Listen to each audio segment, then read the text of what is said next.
What's going on, everybody? Mortem here, this time bringing you a video about some of the details in Divinity Original Sin 2 that you may have missed. So in this particular video, we're focusing on stuff mostly in Act 1, and hopefully there will be some things in here that you haven't seen before. And moreover, if this video does well, I'll consider doing more in the future, but I guess we'll see how this goes first. So first up, did you know you could actually meet a demon in Act 1?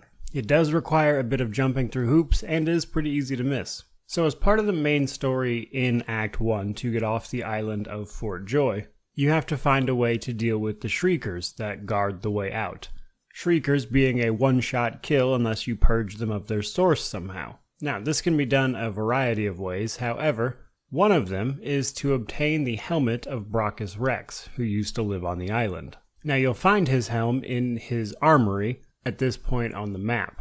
But once you have that helm, it's actually cursed like his entire armor set. The only way to wear it without taking status effects on is to have all of the pieces on at one time. However, that's not necessary for this. But the helmet will grant us a Source Vampirism Purge skill.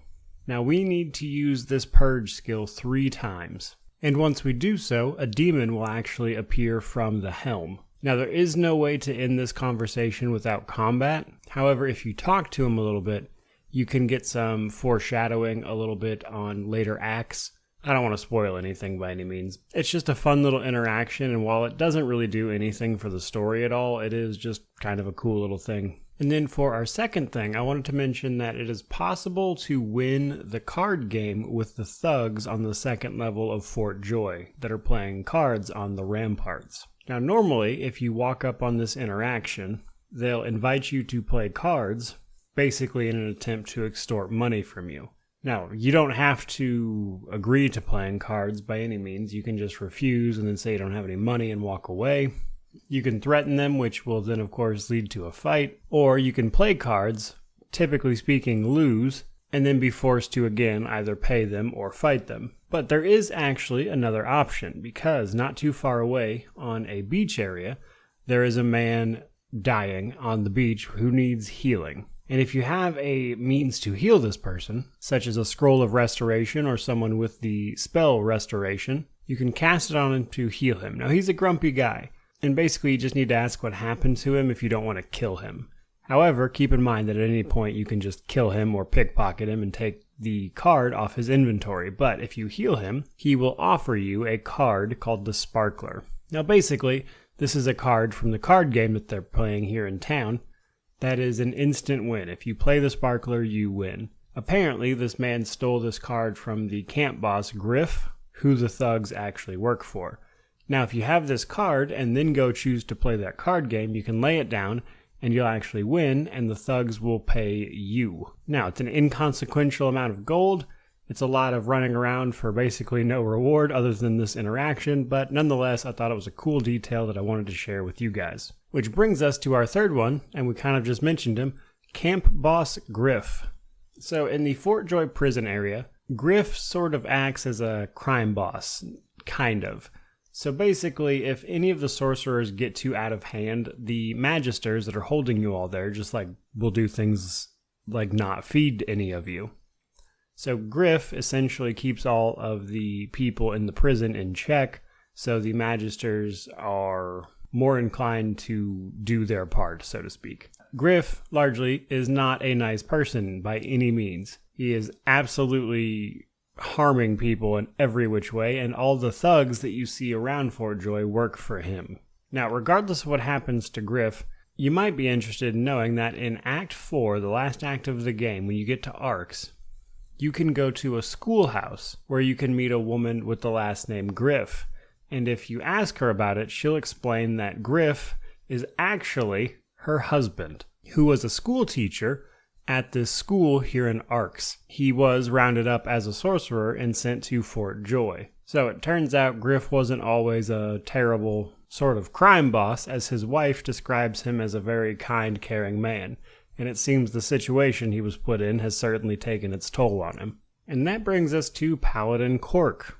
So as you are attempting to get out of Fort Joy, you may or may not run into Paladin Cork. He is a paladin at the front gate of the actual fort of Fort Joy.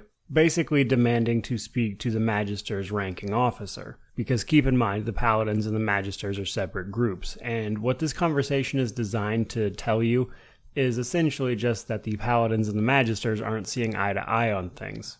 And when you walk up, Paladin Cork will get into a fight with the Magisters that you will then take part in, and if Paladin Cork survives, he tells you what I just told you basically, that the Magisters and the Paladins aren't getting along, and that Cork plans on reporting this to his superiors once he gets off the island himself, and then he walks off and disappears. If you did in fact manage to keep Paladin Cork alive here, you can actually meet him again in Act 2 at the Paladin checkpoint. He'll be wandering around there. Now, there's no special interaction there or anything, it's just that Paladin Cork is a nice guy, and it's nice to see him alive. That said, he will be an extra body in a fight, potentially, if you completed another side quest, and that he can then again, in Act 2, help you out with a separate fight. So just kind of cool to see a character bounce around the axe with you. And then for our final detail, we have a similar situation.